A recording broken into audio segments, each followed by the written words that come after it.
A rancher's daughter was captured by the Apache, but one Apache warrior defied his tribe to save her. The morning light spilled slow across the plains, washing the world in the hushed gold of promise and memory. The grass moved like breath, like whispers from the bones of the earth. Every now and then, a hawk would cry out above the cottonwoods and disappear into the colorless blue. It was the kind of dawn that asked for silence, and Rachel Hart understood silence better than most. She moved through it like a ghost through a familiar room, light-footed, deliberate, tending to the horses before her father woke. Clover, her mare, nuzzled her shoulder as she tightened the saddle strap. She murmured something soft, half a lullaby, half a prayer, the words spilling from her lips without thought. Her hands were calloused, strong, but they moved with a grace that belied their labor. She was just 19, though her eyes held more winters than years. Not the kind that weighed you down, but the kind that shaped you. Quiet trials, unseen by most. Rachel didn't talk much. She had a voice that people forgot until they needed something from it. An answer, a yes, a meal. But when she did speak, her words always felt like they meant something. Even her silences had weight. Folks in the town called her proud, strange, too much like her mother. Thomas Hart, her father, called her useful. A good hand. Said it like a compliment, but never quite warm. Their ranch lay along the southern stretch of the Arizona Territory, where land met heat and heat met hardship. It wasn't much, just acres of brittle grass, some cattle, and a sagging wooden house with a porch that leaned to one side like it was tired. Thomas had built the place with his own hands, and Rachel had spent her childhood filling the cracks, with effort, with presence, with love she never expected to be returned. After her mother died from fever 5 winters past, Thomas had folded in on himself like a man reading the last page of a long book. He did not speak of grief. He worked. He drank a little. He scolded. And he let Rachel do more and more of the living. Most girls her age, in town at least, were already courting or married. They wore ribboned hats and practiced the art of being seen. Rachel wore her dead mother's boots, carried a rifle when riding fence, and preferred the company of old trees to idle talk. That didn't sit right with many, especially not with Elias Mayfield. Elias had been sniffing around the Hart Ranch for months. He was all swagger and boots polished too clean for dirt roads. Son of the banker, full of plans and praises for himself. He fancied Rachel as something to tame, called her girl like it was a game, like he was playing at possession. He'd ride up, flash a toothy grin, and speak loud enough for Thomas to hear. Ain't no shame in settin' aside the rifle, Rachel. You ought to be thinkin' of weddin', not branding irons. She never answered him. Not out of shyness. Out of disinterest. Her silence itched at him. Men like Elias didn't like being invisible.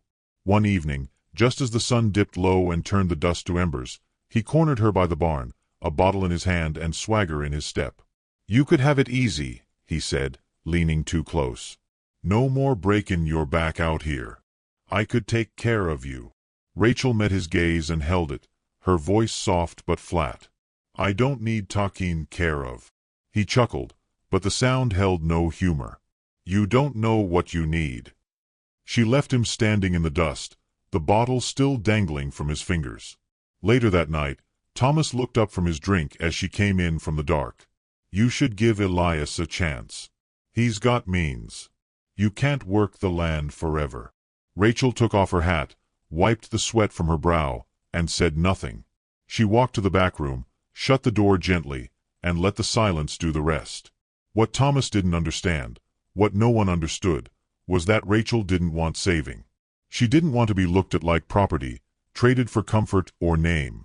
She wanted space. She wanted truth. She wanted to live a life that was hers, even if it was hard, even if it was lonely. That night, she lay awake listening to the wind push against the shutters. Something in it sounded different. Sharper. Like teeth on bone. The next day broke too still. The birds didn't sing. The dogs didn't bark. Just the low moan of wind and the stretch of shadow. It happened fast. They came not like thunder, but like smoke, barely seen until they were everywhere. Apache riders, painted in dust and firelight, moved through the ranch with the quiet precision of men who knew the land better than they knew their own breath. Rachel had just stepped out to fetch water when the first arrow hit the porch post. Then came the shout, not English but sharp, like the cry of a hawk striking down. She turned just in time to see a rider bearing down on her, eyes dark, face unreadable. She ran. She didn't scream. Rachel Hart was not one to waste breath on panic. She darted between the corral and the shed, her boots kicking up dust. Clover neighed in panic behind the fence. A hand grabbed her, rough, calloused, and for a moment she thought it was her father. But the grip was too strong, the arm too bare. She struggled, kicked, bit. Then darkness wrapped around her as something cloth and damp pressed to her face. Her last sight before the world slipped was her scarf, yellow, frayed, caught on the fence rail, fluttering like a signal, like a goodbye.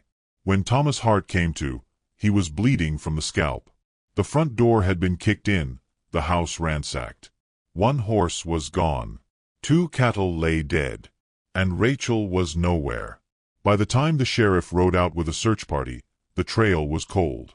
The tracks vanished into the red rock hills like water into sand. Some said she was dead. Others whispered worse, that the Apache would keep her, claim her, break her. Thomas didn't cry. He poured a drink. Then another. By morning, he couldn't speak her name without slurring it. Elias came by, pretending concern, but his eyes betrayed something else. A man wronged by fate, not by love. If she'd listened, she'd be safe. The ranch fell silent. But out beyond the mesas, where the stars burned close and the wind told no lies, Rachel Hart was not gone. She was breathing, still. Bound, yes. Taken, yes. But not broken. Not yet. And far off in that quiet wild, unseen by any who had known her before, a man with eyes like river stone watched the girl they had brought in. He said nothing. Not yet. But something in his gaze was not like the others. Not hunger. Not hate. Something waiting. Something true. And the wind carried her name, not like a prayer, but like a promise. Rachel awoke to the sound of firewood snapping and the scent of ash and earth. The world she opened her eyes to was low-lit, full of movement but hushed, like a dream that had swallowed her whole. She was lying on a woven mat inside a dome of willow branches and hide. The walls breathed with the wind, shifting in and out like lungs.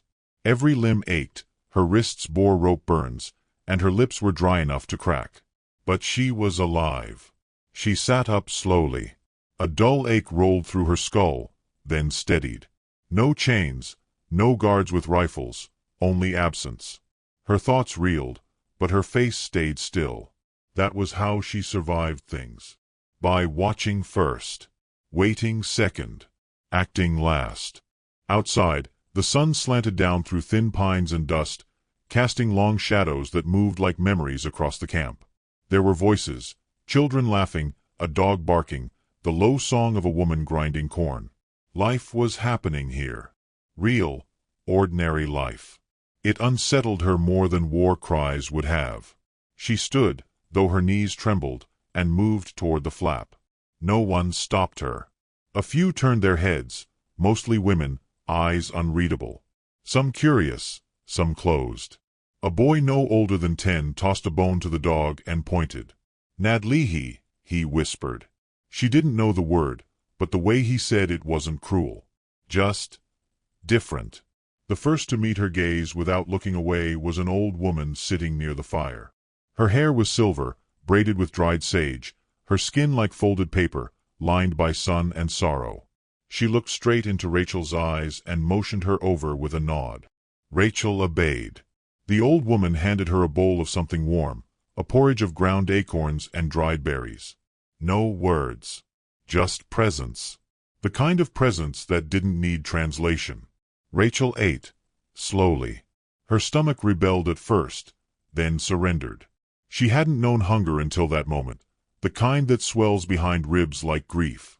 The old woman spoke only once, tapping her own chest with a gnarled finger. "Gray eye."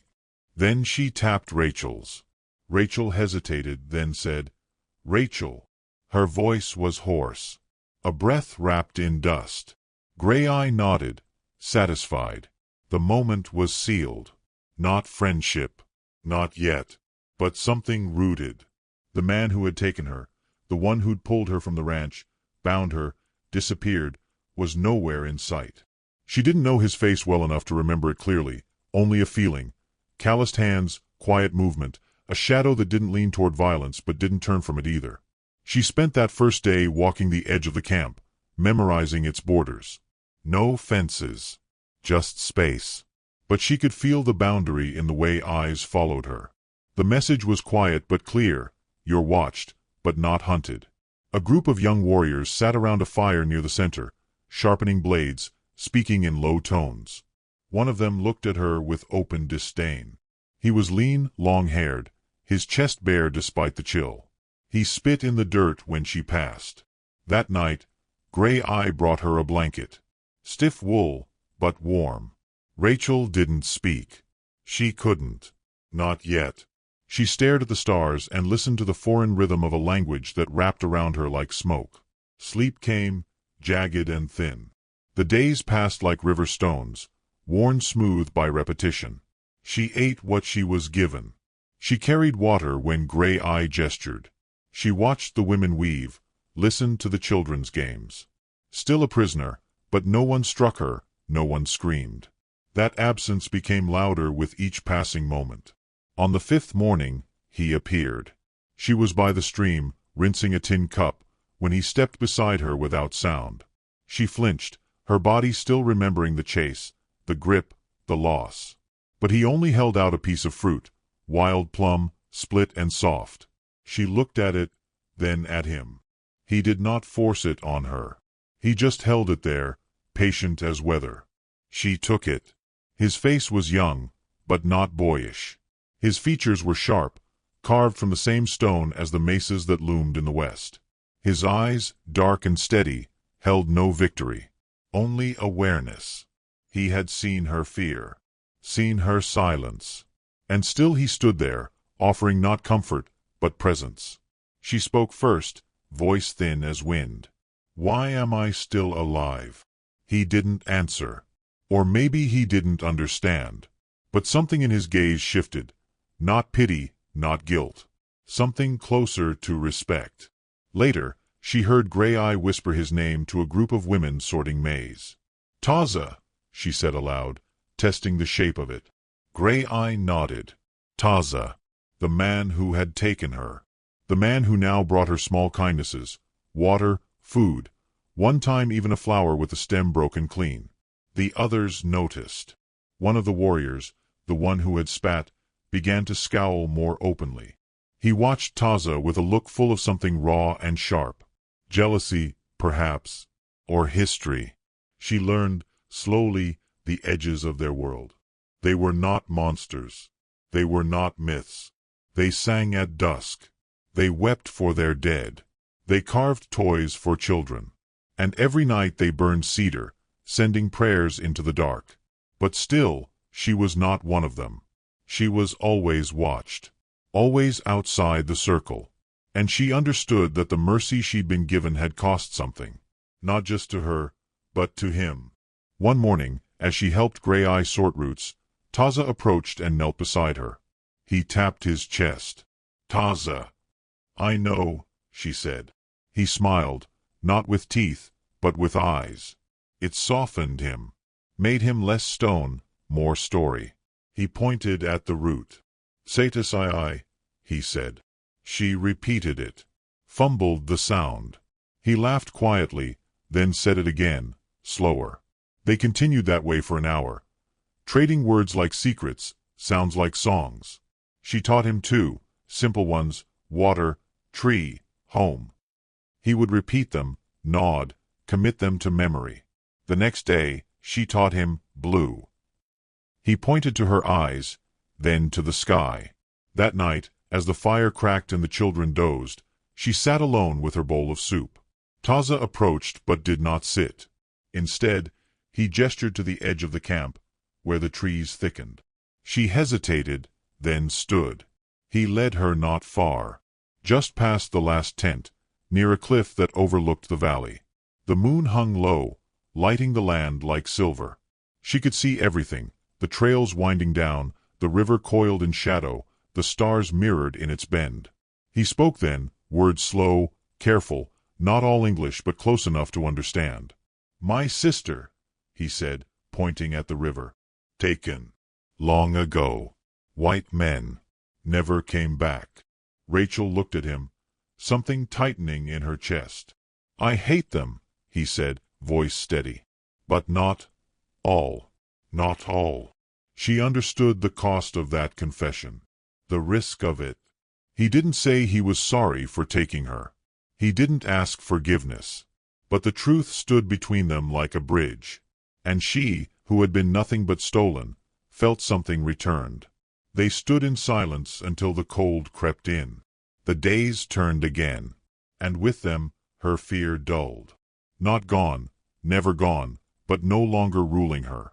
One afternoon, she was grinding corn beside Gray Eye when Lone Fox, the angry one, stopped and pointed at her. "She is still here," he said in English, thick with disdain. "Still breathing. Still white." Taza stepped from the shadows behind the fire, slow, deliberate. "She is not enemy. She is not ours," Lone Fox snarled. "You forget blood." Rachel didn't understand the rest. The words spilled fast, bitter, heavy with history. But she saw it in their faces, the line being drawn. The tribe had not decided what she was, or who Taza had become. Gray Eye stood between them, said something quiet and final. Lone Fox spat once more, then turned away. Later, as the fire dimmed, Taza sat beside her again. "You want go?" he asked. She looked at him, surprised. He searched her face. "You not slave. Not now." "I don't know," she said, honest. He nodded once, then handed her a pine branch. It smelled like the edge of memory. That night, she lay awake thinking of rivers and roots and hands that offered instead of taking. She wasn't free. But neither was she trapped in the same way. Something was shifting, not just in the camp, but inside her. And somewhere beyond the hills, a world she no longer trusted waited. But here, in the quiet of firelight and names shared like prayers, a different kind of waiting bloomed. She didn't know what she would choose, only that something sacred had begun. The days passed with the rhythm of breath and dust. The world no longer held sharp edges for Rachel, though it had not softened either. It had only changed shape, less a prison now, more a question. One she answered slowly, with her hands, her eyes, her silences. She spent her mornings collecting water, her afternoons grinding corn beside Gray Eye or watching the children chase one another through the dry brush. At night, she listened to the drumbeats echo across the hills, not with fear anymore, but with a strange ache she couldn't name. Taza came often, never too close, never too long. His presence had become a kind of quiet, the kind that waited until you needed it, then appeared without fanfare. He spoke more now, his English broken but deliberate. Each word from him felt like it had been carved, not spoken. One evening, he found her at the edge of camp where the sky bent low over the canyon. The wind was soft, scented with juniper and firewood. He didn't speak at first. He just stood beside her, shoulder to shoulder, the space between them humming. "You dream of home?" he asked, voice hushed. Rachel didn't answer immediately. Her fingers played with the edge of her shawl, a thread unraveling between thumb and forefinger. "I dream of quiet," she said. "Of water running through cottonwood roots. Of my mother's hands." Taza tilted his head, considering. "You carry her in you. I'm not sure she'd recognize me now." He looked toward the stars, then back at her. "She would. You do not break." They sat for a while, saying nothing, the fire from the camp flickering in their periphery. He handed her something from his satchel, a small carved figure, smooth and pale, shaped like a horse mid-gallop. She traced the grooves with the tip of her finger. "For you," he said. "Clover. You said the name." She blinked, stunned that he'd remembered. She held the figure tighter, heart rising like wind off canyon walls. "I didn't think you were listening." He turned his face toward her. "I listen always." The fire between them did not burn hot. It smoldered. It breathed. It was not about longing, not yet. It was something older, deeper, recognition. Not of flesh, but of soul. Gray Eye saw it first. The way Rachel's gaze lingered, the way Taza's voice lowered when he spoke to her. She said nothing, but one morning handed Rachel a braid of sweetgrass and nodded toward the river. "Give to him," she said. "He walks with ghosts. Maybe now he walks with light." Rachel took it, unsure. The sweetness of it filled the air between her fingers. She didn't give it to him right away. Instead, she waited until the next evening, when the camp was asleep, and the moon was high and watching. She found him near the horses, brushing down a paint gelding. The rhythm of it was meditative, the strokes long and slow. She approached without speaking, holding out the sweetgrass. He looked at it, then at her, brows drawn in quiet surprise. "It's for healing," she said. "Or for memory. Maybe both." Taza took it gently, as though afraid the strands might vanish in his hands. "My sister," he said after a pause. She had one. Before they came. She waited. Gave him room to speak or not. "They burned our home. Took her. She was 12. I was 14. No one came for her. No one." His voice did not tremble, but the weight of it shifted the air. "I looked for her," he continued. 2 seasons. Found nothing. Just the name she scratched into a tree." Rachel's chest tightened. She thought of her own name, shouted into wind, written in dust. She took a step closer, then another, until they stood only an arm's length apart. "You're not the only one who lost someone," she said. "But you didn't become what they expected." He looked at her then, something unspoken flickering in the space between them. "No," he said. "I became something they do not understand." "And what am I to them?" she asked softly. "To you." He took a long breath. "Not enemy. Not stranger." "Then what?" He didn't answer. Instead, he reached out and brushed a strand of hair from her face, not with hunger, not with ownership, but with reverence. Like touching a wildflower that somehow bloomed in winter. That night, she didn't sleep easily. Her body lay still beneath the blanket, but her mind moved like a river swollen with rain. There was a warmth growing in her, not desire, not yet love, but something like trust. Something like safety. She had not felt that in a long time. But not all eyes in the camp were blind to what passed between them. Lone Fox grew colder. His words sharpened. His movements near her took on a roughness, a challenge. One morning, as Rachel drew water from the stream, he approached. "You think you are one of us?" he hissed. "He forgets blood. You make him forget." She stared at him, unflinching. "I don't want to be one of you," she said. "I just want to be treated like a person." His lip curled. "You are white. That is all they will remember." Later, she told Taza what had been said. He listened without interruption, eyes closed, like the words were a storm he had already walked through. "Lone Fox lost his brother," he said. "Soldiers shot him when he came to trade. He cannot forget. Do you?" Taza shook his head. "I remember. But I choose what I become from it." The next few days were quiet but tense. The air between her and Taza remained unchanged, but around them, the camp shifted. Fewer smiles. Less warmth. Even Gray Eye began to watch with something like worry. One afternoon, Taza gave Rachel a knife. "For you," he said, "to choose your path." She took it, not as a threat, but as a gesture. He was not keeping her. He was not holding her. He was, in some quiet way, setting her free. She could go. She could stay. The choice was becoming hers. That night, a storm gathered on the horizon, distant thunder rolling like drums in the belly of the earth. The fire in the camp danced wilder, and the smoke curled higher, as if sensing the change to come. Rachel sat by the flames, carving a piece of wood with the knife. Her hands moved slow, but her heart moved fast. She was making something, she didn't know what yet, but it was hers. She felt it in the shaping, the smoothing, the silence. Taza sat across from her, watching, waiting. She looked up, held his gaze. "Tell me something true," she said. He thought for a long time. "When I first saw you," he said, "I thought you would break."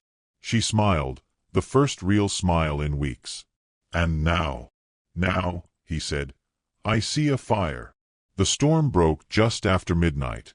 Rain swept the camp clean, and the wind howled like an old name called back to life. Most huddled inside their shelters, but Rachel stepped into the downpour, arms wide, face lifted. Taza found her standing in the open, soaked through, laughing, not loud, but free. He didn't stop her, just watched.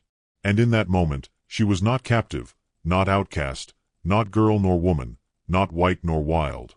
She was just real, alive.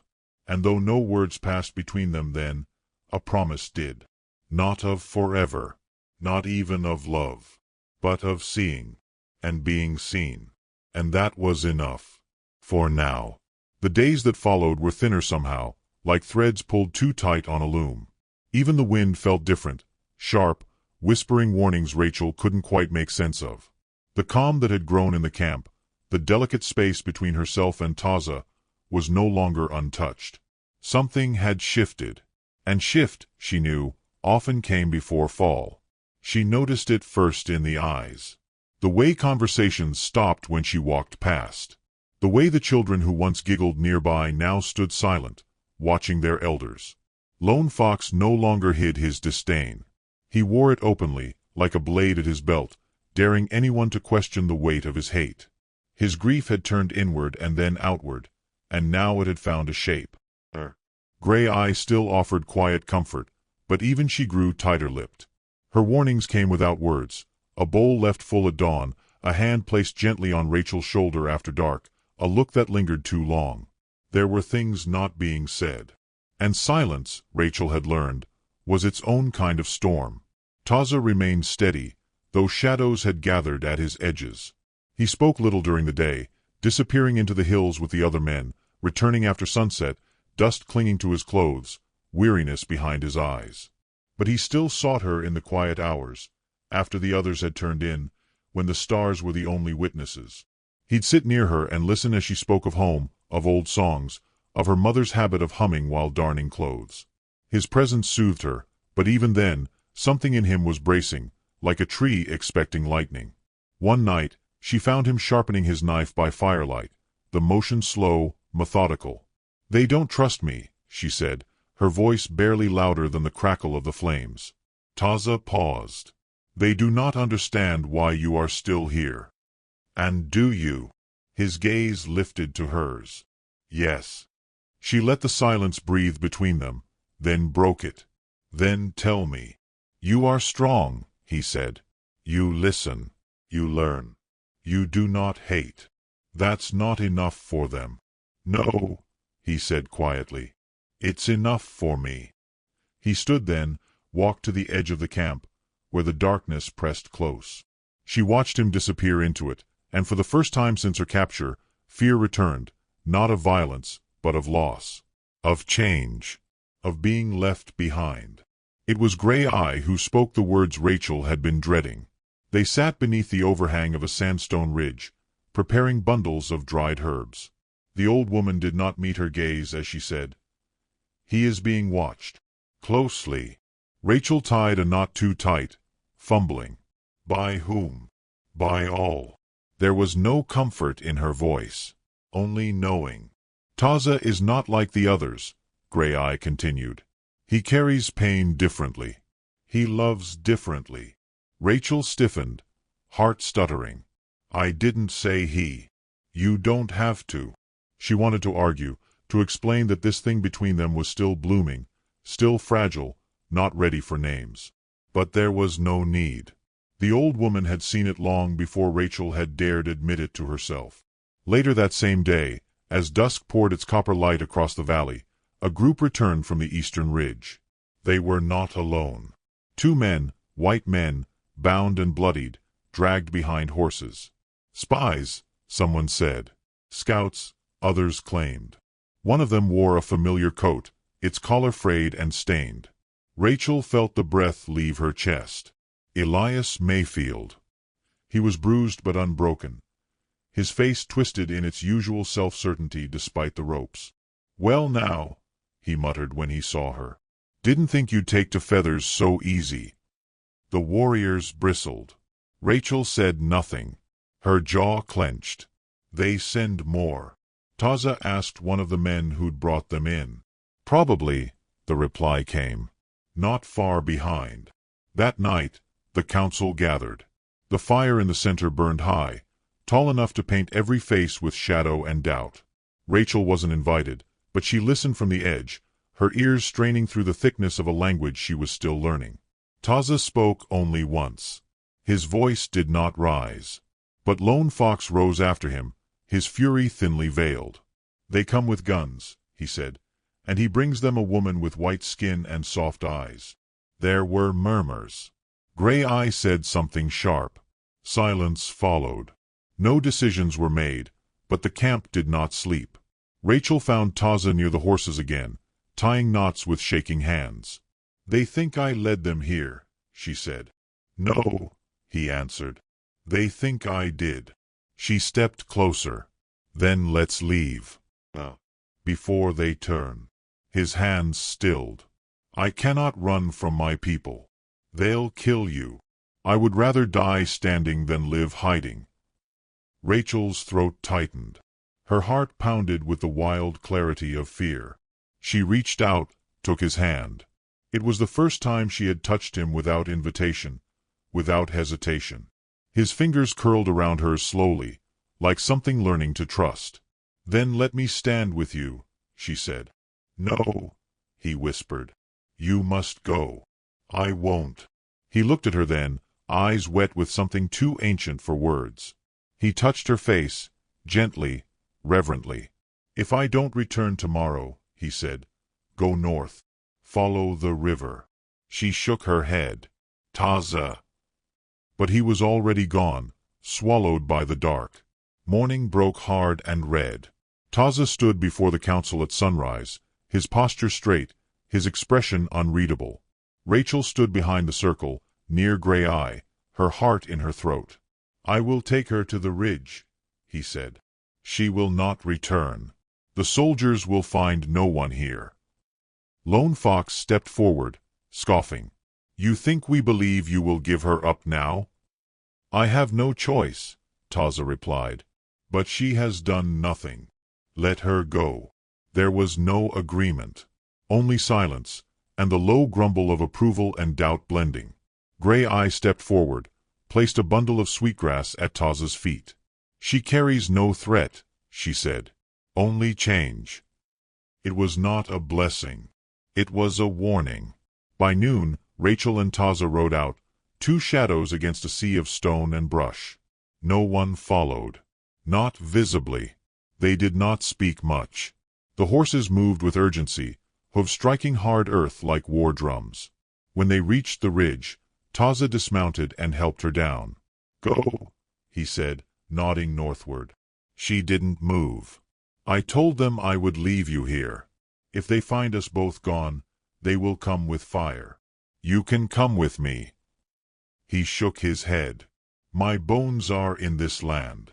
She swallowed the lump in her throat. Then what was all of it for? He stepped closer, took her hands in his. "To show me it was possible." They stood like that for a long time, pressed close, the wind threading around them like a song. Then, in a breath, he kissed her, not with heat, not with hunger, but with the full weight of goodbye. When he pulled away, she let him. He turned and began the slow walk back toward the camp, never once looking back. Rachel watched until he vanished behind the rocks. She stood there, arms hanging by her sides, the wind biting her cheeks, her heart breaking clean and quiet. Then she turned north. Each step away from him felt like tearing a page from her own story. But she walked. Because he had asked her to. Because courage sometimes meant leaving, not staying. because the fire they had lit between them needed to be protected from the wind. And somewhere behind her, where the smoke would soon rise, a choice had been made. Not one of love denied, but of love defended. The circle was broken, and something new had begun. The wind came first, curling down from the canyon ridges like a warning. It whispered through the brush, picked up the scent of smoke, and scattered it westward. Rachel felt it before she saw anything. The way the air shifted. The way the birds took flight all at once. She paused on the trail, one hand on Clover's mane, the other shielding her eyes against the rising sun. Below, the land unfolded in copper and gold. Red rock mesas rose like broken teeth, and the river slithered far off in the valley, a pale shimmer between shadows. That river had always felt like a promise to her, something to follow, something to trust. But now, even the river looked like it was holding its breath. Behind her, the world she'd just left trembled. Smoke unfurled against the sky, barely visible but present. She knew what it meant. They had come. She turned, heart lodged high in her chest, and scanned the cliffs. No riders in sight, but she didn't need to see them to know. The soldiers had followed. Or the ranchers. Or both. Taza's plan, brave, selfless, had only delayed the inevitable. She climbed back into the saddle. Her hands shook. Not from fear, but from knowing too much. The price of staying silent too long, of caring too deeply. She had thought leaving was the hardest part. But now she understood, leaving was only half the wound. Clover moved swiftly, her hooves finding the trail that hugged the rocks. Rachel didn't ride toward safety. She rode toward the sound of what might be ending. She found them near the river's bend, where the water deepened and turned red with clay and runoff. The camp had been moved hastily. Tents half-pitched, horses tied close. Children ushered into cover. Men gathered in tense knots. The air was thick with waiting. Taza stood in the center, speaking to two elders. Lone Fox was nearby, his arms crossed, jaw clenched tight. When Taza saw her, his eyes narrowed, then widened with something like relief and something sharper. "You should not have come back," he said when she dismounted. "I couldn't leave," she replied. "Not like this." He didn't answer, but his hand found her shoulder, held it for a moment, then dropped. "They're close," he said. "Not many, but enough." She scanned the horizon. "They'll come angry." Taza nodded. "They'll come afraid. That's worse." The elders spoke quickly, low and urgent. Some of the younger warriors shouted over them, fists pounding thighs, voices full of heat. Rachel could understand none of it, but she could feel what was about to happen. "They want to stand," Taza said, after a moment. "Defend what's left. And you. I want to protect the children.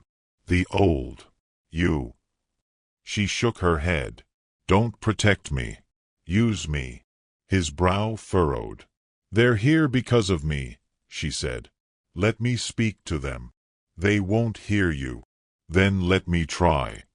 There was silence, long and deep. Then Gray Eye stepped forward. She handed Rachel a necklace, a piece of carved bone on a leather cord. It was warm from the old woman's skin. "Wear this," she said. "It means you are not alone." Rachel slipped it over her neck. It felt like armor. They waited in the open field above the river, the place where the water curved and the land sloped gently down. It was where the camp would be most visible. The hope was not ambush, but exposure, proof that they were not hiding, that they were not preparing for war. The riders appeared just after noon. 6 of them. Mounted, armed. Dust trailing behind like smoke from a funeral pyre. At the front rode Elias Mayfield, his face set like a blade, one hand on the butt of his pistol. "Stop right there," he shouted. Taza held up a hand, then stepped aside. Rachel moved forward. She walked slowly, steadily, until she stood halfway between the two sides. The river glinted at her back. The riders before her slowed but didn't dismount. Guns shifted. Fingers twitched. Eyes narrowed. "Rachel." Elias called. "You all right?"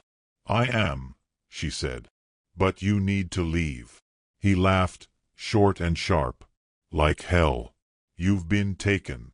"I stayed," she said. "They didn't force me. They spared me." "They're savages," one of the men behind him barked. "They'll turn on you. They always do." Rachel took a step closer. "They haven't. But you." She stopped, looked at Elias. Really looked. "You never saw me," she said. "Not once. You wanted to own me. But you never asked what I wanted."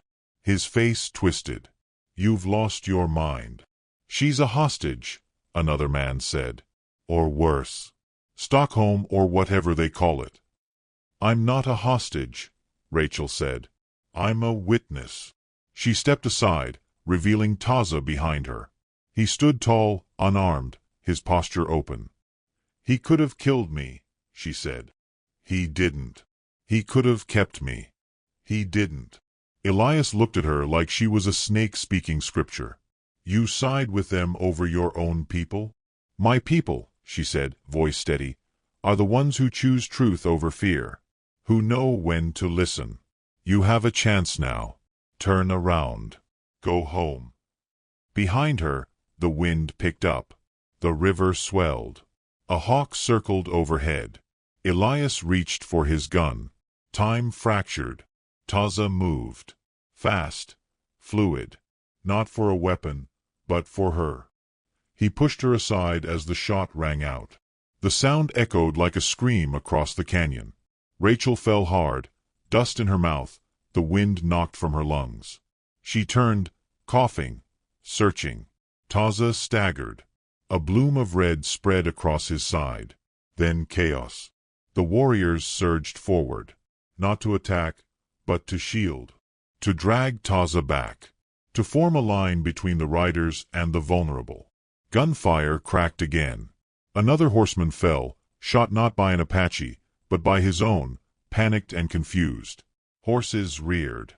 Men shouted. Rachel scrambled to Taza's side.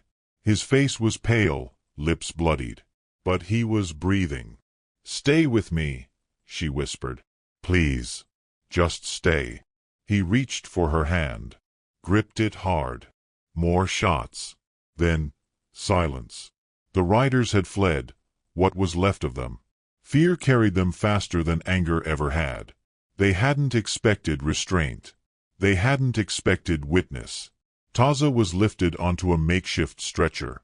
Rachel rode beside him, clutching the reins tight. The world blurred with wind and tears. They returned to the shelter of the hills, to the places where voices could be low and wounds could be tended. Gray Eye worked in silence.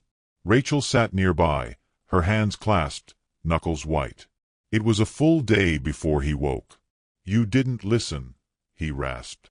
"I never do," she said, weeping with laughter. His fingers found hers again. "You stayed. I always would have." That night, the camp did not dance. It didn't sing. But it breathed, alive, still whole, still together. The fire burned low, casting soft shadows. Rachel sat by Taza's side, telling him stories of the river, of home, of the wind in the cottonwood trees. He listened, eyes closed, a smile ghosting his lips. Later, when he slept, she walked to the river. The water moved slow, glimmering in the moonlight. Red with clay, not with blood. She took the carved horse from her satchel, held it in her palm, then placed it in the water. It floated for a moment, then sank. Years passed. The world turned. A child sat by a fire, her eyes wide, hair dark as midnight. She listened as the old woman beside her spoke, voice soft, low, full of smoke and memory. "He was a warrior," the old woman said, "but not because he fought. Because he chose peace."